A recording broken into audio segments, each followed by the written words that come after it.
Hi everyone.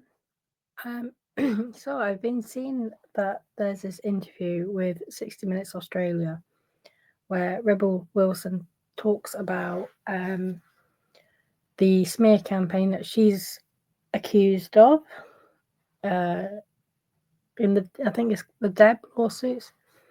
So I wanted to have a look at that because I've read the deposition transcript and various text messages that are part of the Lively and Jones lawsuits, and my sort of opinion personally is I'm not convinced that Melissa Nathan has done anything wrong. So I wanted to have a look at this and see if anything there changes my mind, because I actually think that Katie Case has either been brought on side to Lively and Reynolds like they did with the cast of It Ends With Us, to basically blame Melissa Nathan, or well, I don't know. I feel like if anyone's got a reason to smear Stephanie Jones, it would be a former employee, and that would be Katie Case. I don't see why Melissa Nathan would do that.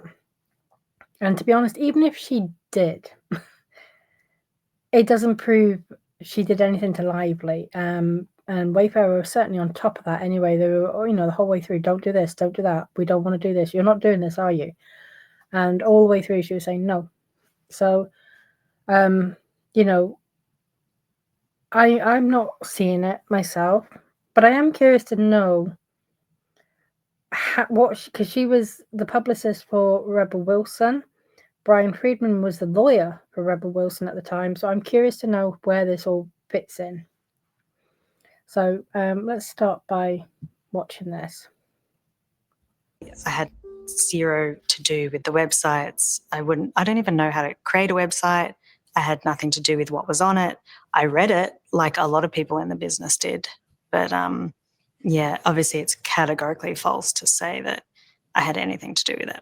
Well, it's not saying that you made the websites, but the allegation is that on the 6th of August, you requested your publicist to register and publish a series of malicious websites about Ghost. Yeah, that is absolutely untrue. So the publicist in email to a co... So I'm going to have to because I want to read this. I'm already trying to kill one Rebel story. So basically, Rebel wants one of those sites.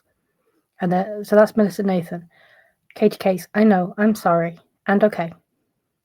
Melissa, should be a mixture of that document that I think Carolina pulled about Amanda goes or the intern pulled. Katie, okie dokies, I'll pull this together this morning. Melissa, thank you. It can be really, really harsh, and then link it to Jed voice thing. Russian ogliaks and making her a madam, basically. Lol, said Jed. Katie, oh my god, lol. Okay, this one will be fun. And it very clearly says Rebel wants one of those sites. So, right. Okay. The worker said, so basically Rebel wants one of those sites. Goes on to say it can be really, really harsh. Russian oligarchs and making her a madam, basically. Laugh out loud or lol. So that's the allegation, that you asked your publicist to set up one of these. Wasn't my websites. Publicist, was a woman who worked for my lawyer at the time. And her lawyer being Brian Friedman. Right. Yeah. So did you or your lawyer do this? No, definitely not. So why is your name linked to it? Why does she say Rebel? I have no idea. I don't know whether those texts are real. I don't know where they came from. I read the websites. I think it was very interesting what was on there.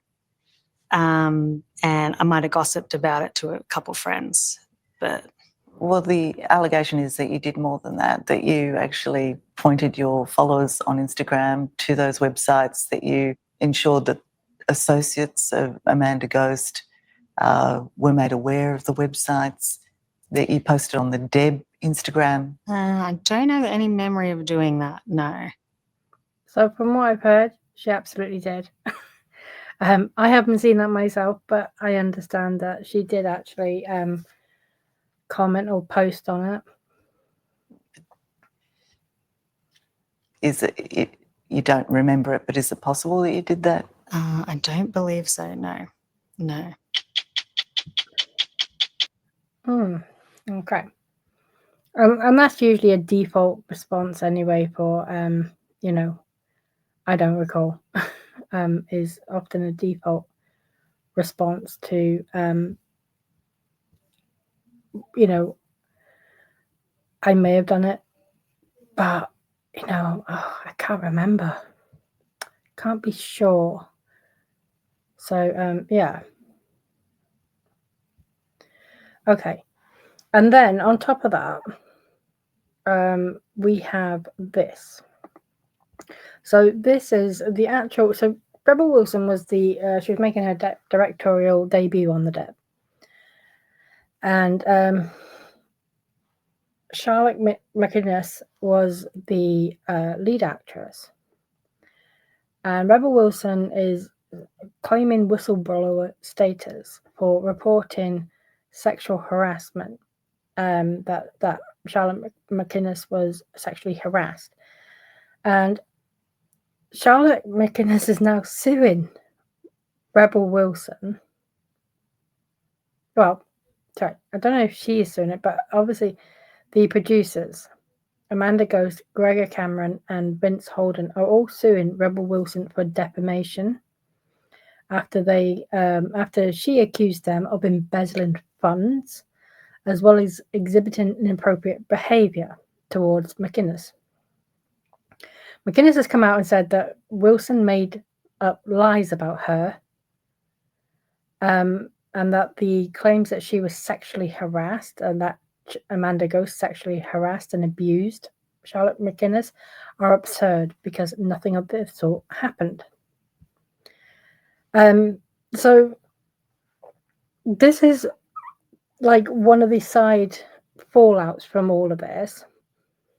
That the sexual harassment that Rebel Wilson alleged took place on a set against another actress. That actress has come out and said, no, you're making this up. And then if we want to look further into Rebel Wilson's credibility, we have this. Rebel Wilson and Sacha Baron Cohen were, they starred together in The Brothers Grimsby. Great film. I actually really enjoyed it. I love Sacha Baron Cohen as an actor. But she alleged that he sexually harassed her. And she is writing about it in her book, her memoir. So he is now taking action to try and block her upcoming memoir being released. And he's taken legal action against her, claiming that her allegations against him are entirely false. So, let's see if we can get down to it a little bit more. Apparently, during filming of The Brothers Grimsby, all of it I've seen several times, Wilson recounted her experience, accusing Baron Cohen of pressuring her to perform naked. Now, there was no scene, unless it was cut, there was no scene in Brothers Grimsby where she was naked, or remotely so.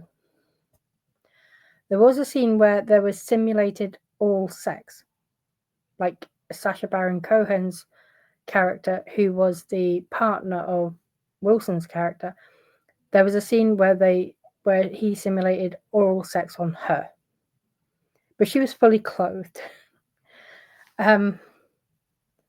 So I'm like, I don't know what you.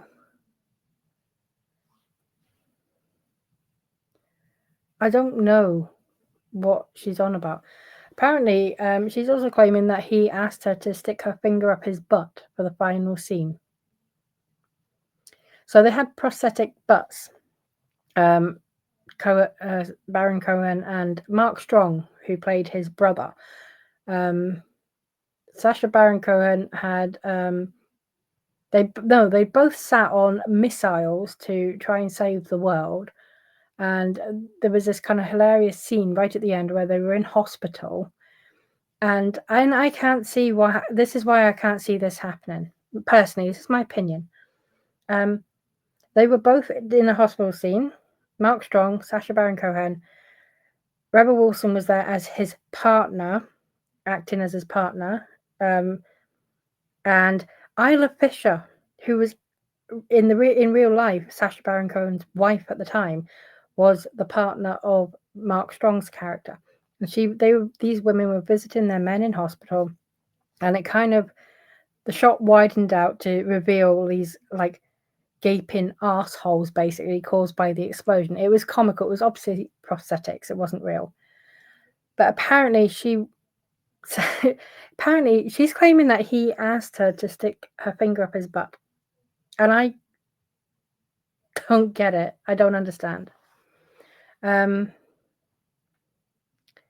don't understand. So, but he's obviously saying, that's not true. And I know that Sacha Baron Cohen can be a bit kind of, he does some outrageous things. He's known for doing it. But he's denying this.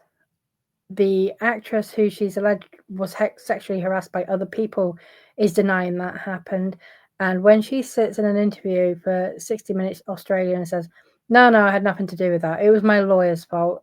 He hired a crisis PR person, and, between them, they did it. I see no reason why Brian Friedman would put his career on the line for that, like that. Even if they did in this isolated incident, I still don't see why Friedman would do anything of the kind with Stephanie Jones at all. Especially because there was no pending lawsuit with Stephanie Jones. Like, there was tensions that could have escalated plausibly with Blake Lively. And we are aware that he was kind of getting involved and introduced to Wayfarer. But there was nothing going on with Stephanie Jones up until, very suddenly when she filed her lawsuit on Christmas Eve. Now, in the background, we now know that she was, in the thick of it all with Ryan Reynolds and Blake Lively and Leslie Sloan. But that wasn't common knowledge. Brian Friedman had no idea that was going on. So I see no reason why him and Melissa Nathan would join forces and smear Stephanie Jones. That's just ridiculous. But also, I'm not inclined to believe it, because in Katie Case's deposition, she points to, we did all of this over Signal for Stephanie Jones, right? And Ashley Brianna Eve did a video earlier, which was brilliant, made a brilliant point of, well, why would they do all of the smearing of Stephanie Jones over Signal where the messages could be auto-deleted, but then, do all of the smearing of Rebel Wilson via text message? It doesn't add up. It does not add up. And that still does not mean that, Blake Lively was smeared by anyone. Because, we have pointed out, as someone who was looking forward to the film with a history of domestic violence, the film meant something. I, like thousands of people, all voiced the fact that it was her marketing that was the problem. No one smeared her at all. Because this is a different allegation, right? These sites that Rebel Wilson is alleged to have, put together to smear Amanda Ghost, they are making allegations, new allegations, making up new stories. What happened with Blake Lively is old stories were rehashed. They were dug up. We found old interviews that made her look bad. Like literally, that's been going on through the entirety of the lawsuit. Not at anyone's request or direction. No one has paid us nothing, right? A bunch of people, ordinary people, have, looked up Blake Lively, Ryan Reynolds, and found some, dark, sinister interviews or stories about them. The stuff with their plantation stuff has come about. Their preserve blog, the allure of the antebellum thing that she had, has come to light. What Ryan Reynolds sanctioned his child saying about Wolverine's dick in Deadpool's mouth, all of that has come to light, But Brian, keep calling him Brian now. Ryan Reynolds admitting that, he couldn't take his eyes off a woman breastfeeding. Ryan Reynolds admitting that he technically sexually harassed Olivia Wilde. They were already there. They just got found. And if it makes them look bad, then it should. It should have when they were first done, but everyone kind of turned a blind eye to it. Now people are going back and looking with fresh eyes and going, what the hell? But at the time, it was all about her marketing and how terrible and tone deaf it was. Still is. No one had any incentive to smear Stephanie Jones, in my opinion. And I don't think that Melissa Nathan did anything. In my opinion, I do think that Rebel Wilson asked her. If there was any kind of smearing, it was because Rebel Wilson requested it. I don't believe at all that Brian Friedman and Melissa Nathan would just go out of their way to smear Amanda Ghost. For what? What is their gain? Anyway, I will be back later, guys. I'm hoping to get through the Jones Works Wayfarers exhibits for their response to Jones Works motion for sanctions for spoliation. So that's my plan if nothing big drops on the docket. All right, have a good day, guys.